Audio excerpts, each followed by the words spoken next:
Howdy fish peeps, and welcome back to the channel. I'll kick the camera stand there.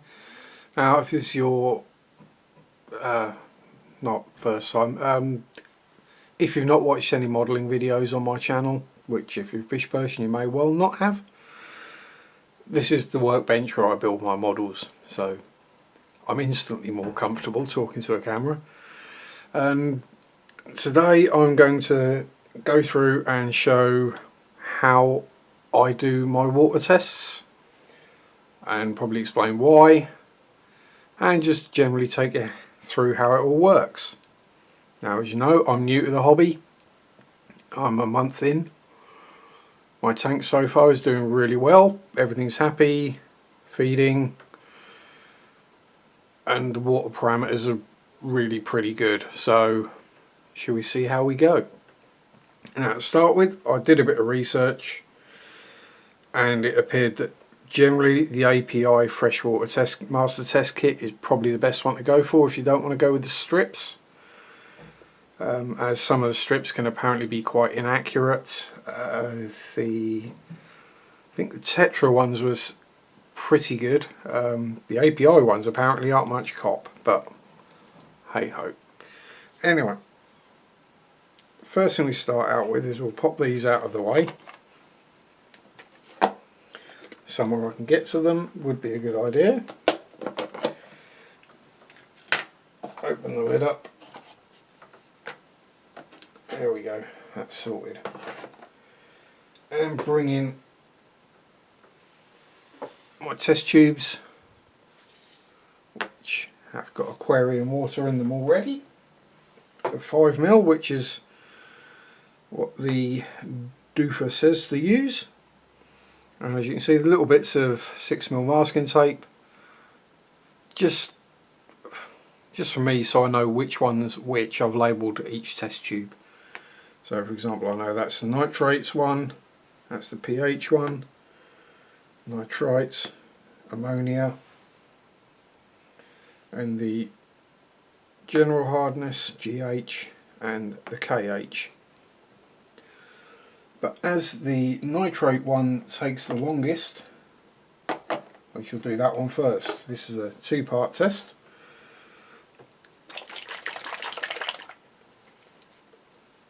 And as the instructions say, especially with the nitrate test bottle number 2, you've got to give it a darn good shaking.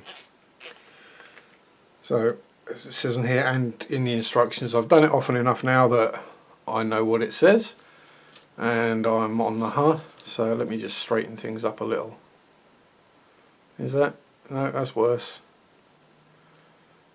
It's probably just me and the screen looking a bit weird. There, never mind. So 10 drops of this in first. 1, 2, 3, 4, 5, 6, 7, 8, 9, 10. Almost 11. Then the nitrate 2 bottle, doesn't actually say on here, but in the actual instruction pamphlet it says to shake it for 30 seconds, so I'll start shaking it now. I actually have a timer to look at while I'm doing it on the camera. The reasons we do the water tests are so we know what is going on in our tanks. You can't see things. You can't see how much ammonia is in the water, you can't see how many nitrites or nitrates are in there.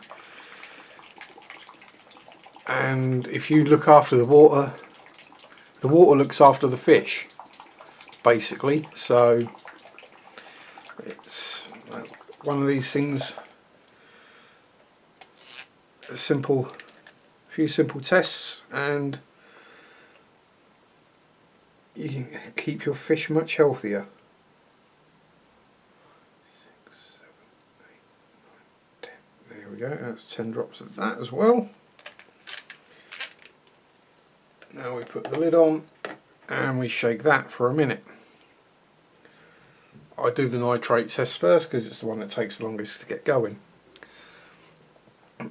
Now, as I say, still relatively new. So things like, yes, my pH is quite high, my GH and KH are very high. Looking into ways of lowering them. I mean, if they were all really low, raising them would be really easy. Getting the hardness out of the water, it's mainly because of where I live, and the water out of our taps is basically liquid rock. It's a lot of chalk and flint around here, so you know, the water's going to be hard. It's just the way it is. Now, certain things, certain fishes, invertebrates, whatever, are very particular on things like pH, nitrates. Some will be quite happy in, or most will be quite happy with up to 40 parts per million of nitrate. Some won't even tolerate 10. You know, it's so if there's anything happening in your tank, by doing the water tests, you can narrow things down. Not just say, McGurd, something's happening, what, help. If you've done the water tests, you can then give more information, or have more information, to find out what is actually going on. Right. So that's the nitrate. It's been shaken up for a minute. And, or ish, near enough. Now the nitrite, only the one bottle of this, and you just need a quick shake, so this one doesn't take so long. The old kiddie proof bottles. 1, 2, 3, 4, 5. And while I'm at it, I may as well go through the actual nitrogen cycle, as it were. A simplified version. It's quite a complex chemical reaction, in which, if I get my head around it fully and all the chemicals and compounds, etc., I may well do a scientific-y version of. But basically, you have water, you have fish. Fish, for want of a better description, pee and poop in the water. Right, let's just count these. 6, 7, 8. Now that pee and poop contains ammonia, and it's toxic. Well, there are certain conditions where it isn't. I think when the pH is extremely low and there's very low oxygen, then the ammonia isn't toxic. But generally, if you've got that, you've got other problems. 5, 6, 7, 8. Now when people talk about cycling a tank, what they're actually talking about is getting the bacteria in the filter and the substrate, wherever it happens to be in the tank, full, thriving, healthy, and able to deal with the load that's going to be or is in the tank. Now what those bacteria do, beneficial bacteria, BBs, is they take the ammonia, they nom it, and they poop out nitrites, for a better description. Now nitrites are also toxic to fish and lots of other things, but you have other bacteria that then nom on the nitrites and turn them into nitrates, which are far less toxic and also happen to be really good plant food.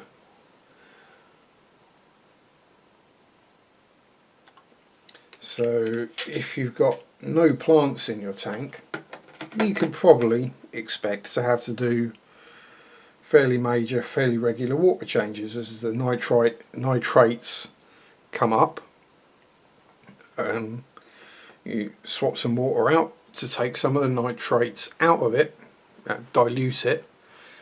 Someone said dilution is the solution. Whereas if you've got a lot of plants in there, they'll take the nitrate and the ammonia and nitrite as well. They'll take them and use them as food, and you could find you have to do less water changes. I mean, if you've got say a 40-gallon tank with one guppy in it and a load of plants, you may never have to do a water change. it's one of these things we keep an eye on, so we know if we need to do a water change or not. Now I'm doing this today because yesterday I added a pleco called Dave to my tank, and I want to see if he's had any adverse effects on my water and if there's anything I need to do. I mean, I also added another plant as well. Now, in with the kit, the instruction manual on the back of it is your colour key. Now the ammonia, the nitrite and the nitrate take 5 minutes to resolve. The pH is basically instant, and mine tends to hover usually between 7, 8 and 8, and I mean, I'm slightly shade blind, so this isn't necessarily the easiest thing for me to do, but I would say that's looking more 7, 8 than 8 today, which is just how it is. It's a bit high, but there's not really an awful lot I can do about it, because if I do drop it somehow and then do a water change, it's going to be straight back up again. So the other thing I do is I keep a log. Every day I do a water tests, I check it. Now you may not be able to read this because my handwriting is small.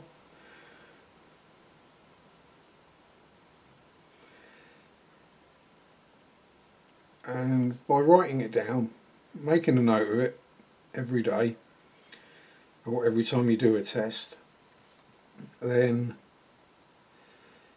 you get a feel for how your tank is progressing. Now, in my case, when I first set the tank up 4 weeks ago, for the first 3 weeks I did water tests every day, because things were changing every day, and now things have stabilised and everything's sitting stable, at where it should be.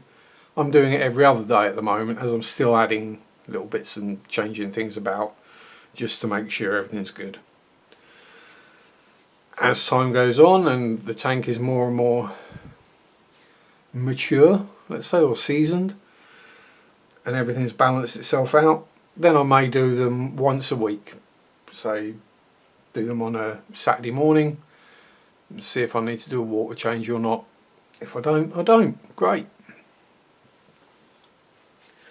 So we've had a good bit of time for these to fester. So the nitrates,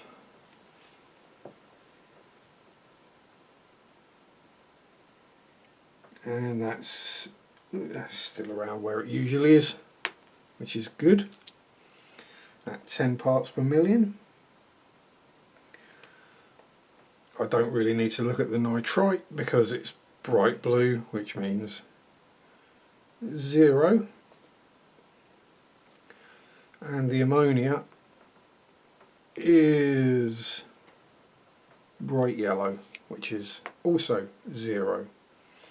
So from that, there's nothing toxic in that I can test for anyway in the water. Everything's getting on happily, and a sign of that is all the fish are swimming around happily, munching away and enjoying themselves. Obviously I'm anthropomorphizing the fish there, but they're doing what they should be doing, rather than gasping for air or looking ill or swimming upside down or anything out of the ordinary. Now here I'm going to have to keep the instructions out because I only recently got these and I can't remember off the top of my head exactly what to do. But these are the GH and KH, so carbonate hardness, or how much calcium is in the water pretty much, and GH for general hardness, so that'll be all the other minerals and stuff as well, I'd guess. So let's start with the KH. Now what does it say? Okay, it says add 1 drop at a time, be sure to count the drops. Well, now I know where mine was at last time, so I'm not going to go one drop, just close it, shake it, one drop, close it, shake it. Oh, that's where the... So I know I can probably get away with popping 10 drops in straight away and not be anywhere near it, or at least be fairly close. Now this, it's quite an amusing one to watch, because the colours change in the water almost instantly. What does this one do? Turns from blue to yellow. Right, so when we get to the point where the water turns from blue to yellow, that's how many drops we've had in. But I shall start with 10 because I know I've got very hard water. So 1, 2, 3, 4, 7, 8, 9, 10. Now for these tests you do need to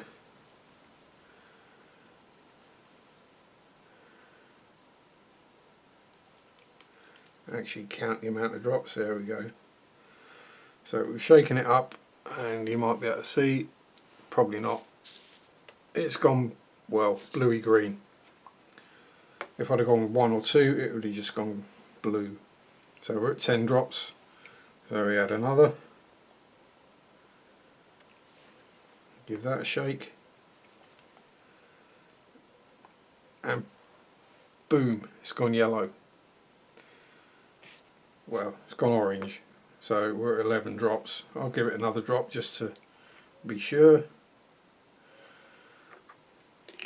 There probably won't be any change in the colour this time. No, it's just got slightly more yellow. So 11 drops turned the solution from blue to yellow. Shows I was a pretty close guess with 10, wasn't it?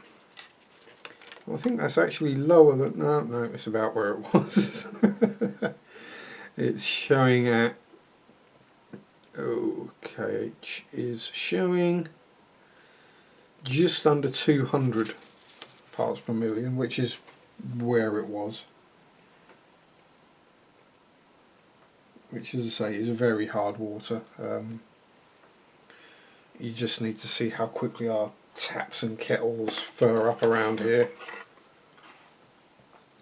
You could probably chew the water on some days.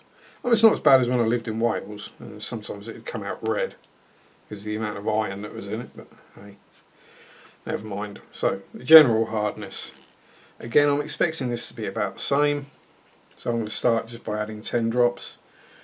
And what colour change is this one? Goes from orange to green, so we go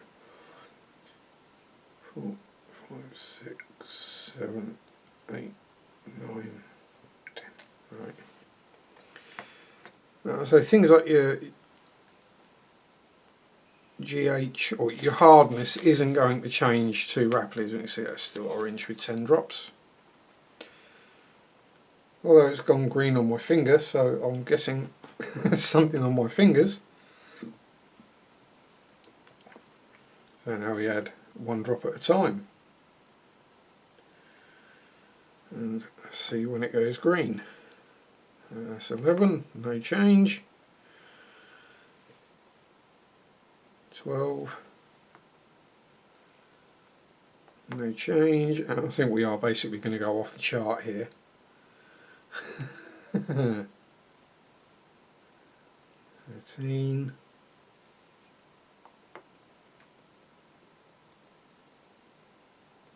14, unless I've screwed up and I should have gone orange to green, so 15,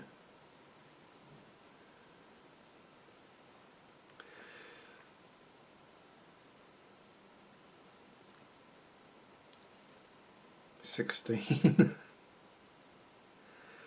Yeah, we're way off the actual chart here. 17, as you can see, still orange. 18, and boom, it's gone green. So we're on 18. So the GH is through the roof, the general hardness, which will be all the other various chemicals and probably lime scale and God knows what in my water. So even though I've only done that test once or twice, I know it only goes up to like 12 drops. So we're just gonna, actually we might be able to have a rough figure out and see where we are. It seems that 1 drop is roughly 20. So we've gone 12, and what do we go? 18. So that's 6 twos, it's 120. So we're probably looking at a GH of around 330. Which, yeah, you could probably chew on that water. I mean, having said that, with that level of calcium etc. in there, it would probably be really good for snails. I know some of the snails in my pond are absolute monsters. I know some there sort of that length of shell on them. So, hopefully, anyone new to the hobby who isn't quite sure about what water tests mean, or how to do them, or why to do them, hopefully that's covered the basics on that. If nothing else, it's just a funky little science chemistry experiment, and get some tubes full of various funky coloured liquids. So there we go. Anyway, thanks for watching. If you found it useful, hit like, subscribe, leave a comment, hit the bell icon if you want to see or receive notifications when I upload anything else. But yeah, have fun, peace out, rock on, and enjoy your fish. Bye bye.